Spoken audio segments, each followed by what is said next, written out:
Hey guys, what's going on? Troll Pal CHH here today, and today I want to talk to you guys about probably the most infamous slasher movie sequels that are out of print on physical media. I'm talking about a slasher trilogy from the 1980s, the Sleepaway Camp trilogy. Now, we have Sleepaway Camps 1, we have Sleepaway Camp 2, and Sleepaway Camp 3, which I actually have the slipcover for on that one.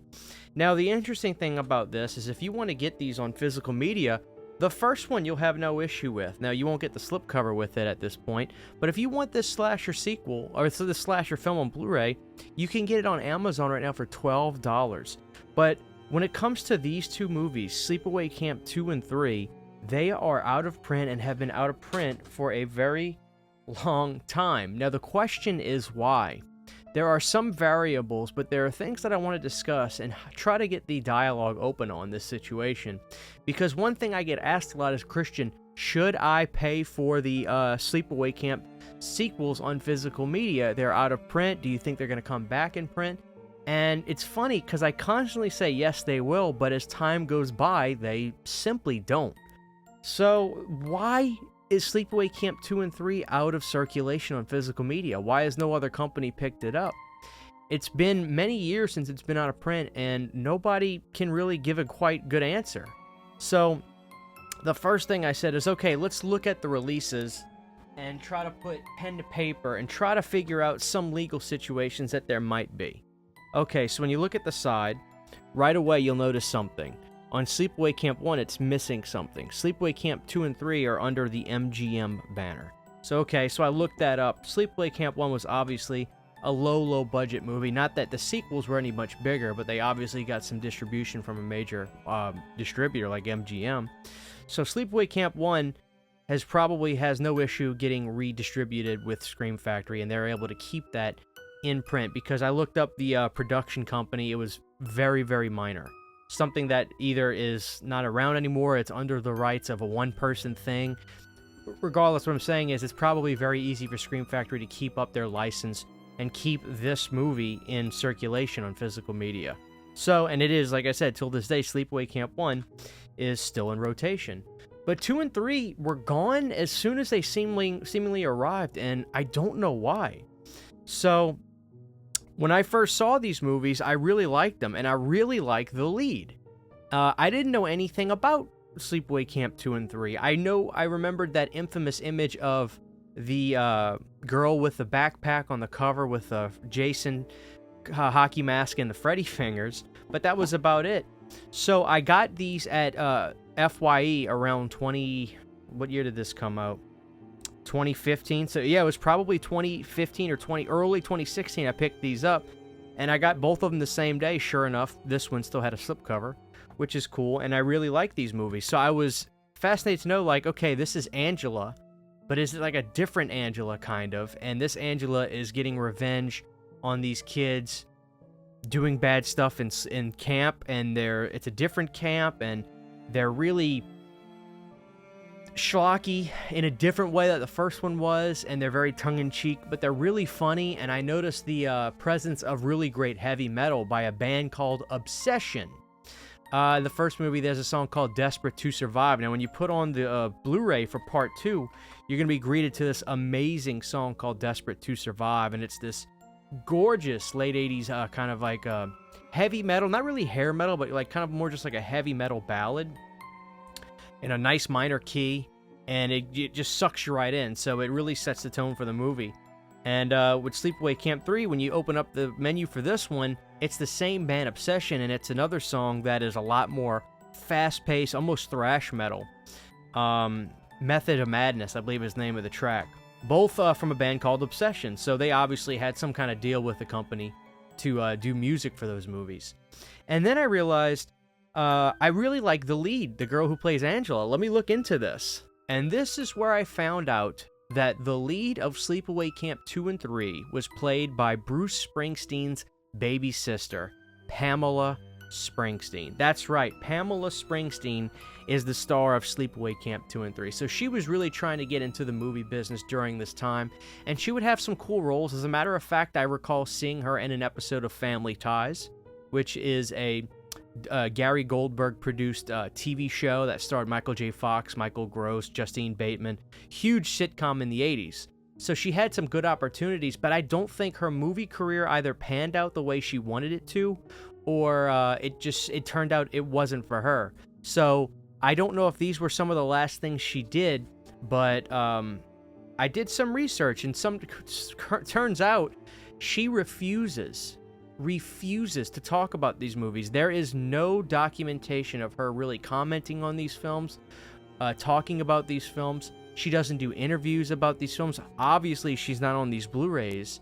And I tried to do some research, and she has a social media presence. She's very private on social media, it seems, but she's also a professional photographer, and that's where she's really excelled.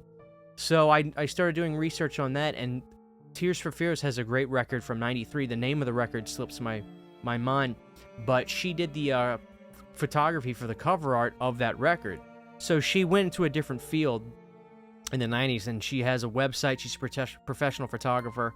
So Pamela's doing well for herself, and she's really sweet when you see her talk. I'll see her in some live stream stuff in the past that people have recorded, trying to get her to comment on Sleepaway Camp. She did like a live stream on Instagram or Facebook Live where she was talking to people, and I remember looking in the comments, why do you not talk about Sleepaway Camp? Why do you not talk about Sleepaway Camp? Nothing. She flat out refuses to acknowledge it. And I can't understand why. Is she embarrassed about these films? I mean, I don't know. So then I got to thinking, is that the reason that these movies are somewhat out of print? I even remember talking to Darren Miller, the lead singer of CKY, who ended up marrying Felissa Rose, the star of the first movie, and I asked him, hey, you're kind of in the inside with the movie business and stuff, being married to Felissa and things like that. And he was a lifelong Sleepaway Camp fan, and I asked him if he knew anything about it, and he's like, no, I don't know anything about it. I've never met Pamela, and I've never seen her talk about the movies either. So I can't exactly tell you why these movies are out of print, because it seemed like Scream Factory had a really good relationship with MGM, and so does Vinegar Syndrome. They license a lot of movies from MGM. MGM distributes movies to both Scream Factory and Vinegar Syndrome on the regular, especially some of the canon stuff. A lot of the canon stuff that was absorbed through MGM, a lot of distribution for those movies. You would think, okay, it's not like this is under some weird situation like Dawn of the Dead in America, where it's got one guy who has the control of the film, and the reason that movie's not coming out on physical media is because he's asking for a ridiculous amount for the license. Why would that be the case for these movies? These are MGM movies. I don't know. So the big thing that a lot of people think is the reason these are out of circulation for some reason is Pamela. But then I wondered, how could she have the power to do that? Why would she have the power to do that? It's a mystery. And then I looked into, is it a soundtrack issue with the band Obsession? Maybe, but their album is on Spotify and iTunes and all that, so sometimes when music is kind of lost in limbo, or if it's like a really big soundtrack, like there's this movie called Midnight Movie, I think, that has a lot of bands on it, and they cannot get a licensing deal for that movie to come back out on physical media, which is a cult movie that people always tell me about. I haven't seen it. I believe it's called Midnight Movie. I could be off on that, but I think somebody will know what I'm talking about. It's a mystery, guys. So the question is, why is this out of print? I don't know. There's a chance it could be Obsession, the band, but I wouldn't think so. There's a chance people think it's Pamela, but does she have that sort of control? Or is it MGM? Or maybe MGM just wants a lot for the license for those movies now to re-license the films, and no company wants to pick it up. The issue is, people on the outside like us, we're not able to really get the answers to that sort of thing, so we're kind of left out in the dark. But the question is, Christian, should I pick those up even though they're out of print? And, you know, I wish I could be a beacon of knowledge on this, but the truth is, I don't know what you should do. I know that if you're a region free, you can go to 88films.com right now and get both Sleepaway Camp 2 and 3 at retail market price, which is about 15 or 16 bucks each, which brings another issue.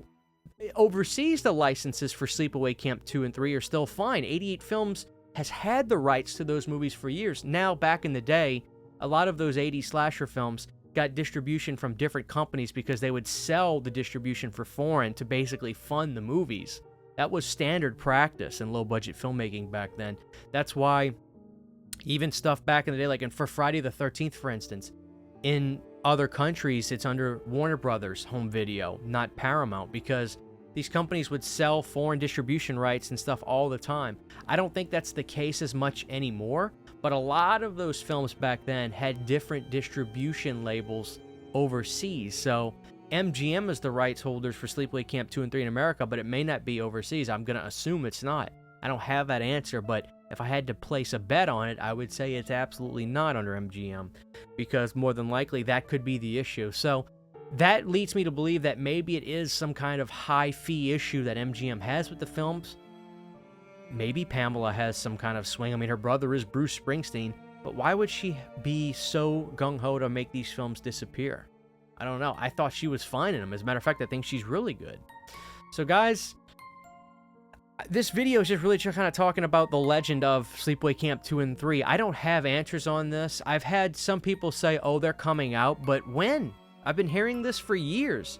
I'm not saying anybody's wrong. I don't have the answers, but I know that people love Sleepaway Camp, but there's no denying that the fan base for 2 and 3 is just as big and probably a little bit bigger. These are definitely a 1-2 punch. They're super fun, they're super campy, and they're probably some of the best cheesy slasher films you can see. So it's a shame that they're lost. For the money you would spend for trying to get both of these, you could probably pay for a region-free player and get Sleepaway Camp 2 and 3 from 88 Films for about the same price, because these are going for a lot of money. So that's something to consider, and then you'll have an investment going forward being region-free, because Blu-ray is not as far from a dead format. Blu-ray is still going to stick around for a long time. As a matter of fact, companies like ViaVision, that's all they do, is Blu-ray releases. So Blu-ray's not going anywhere, so I still will stress going region-free is a great way. And if I didn't own those sequels to Sleepaway Camp, then I would definitely say I would just get them from 88 Films, and I'd be fine. I'd get them for $27 total, and I'd have them in a week and a half shipping from 88 Films, probably sooner. So, guys, I don't know. Maybe this video can reach somebody that has some sort of information, and if it's privy information, make a fake account or make a new account and just drop it so nobody can trace it to you, because I know, and the people watching this video know, we all want to know, why in God's name are these movies so long out of print? It's not right. For all the movies that could be out of print, the last two people don't want to be out of print is Sleepaway Camp 2 and 3, some of the most legendary slasher sequels. So guys, that's today's video. Just kind of wanted to talk to you about this whole situation. Let me know your thoughts on this. Let me know what you think is the reason these films are out of print and why they've continued to stay out of print. I don't know, guys. Hopefully soon there'll be some changes, though. Huge, giant thank you to all of my Patreon supporters. Without you guys, this would not be possible. To get behind-the-scenes photos, videos, music, private live streams, and much more, you can subscribe to my Patreon for as little as $1 a month. Thank you to my patrons.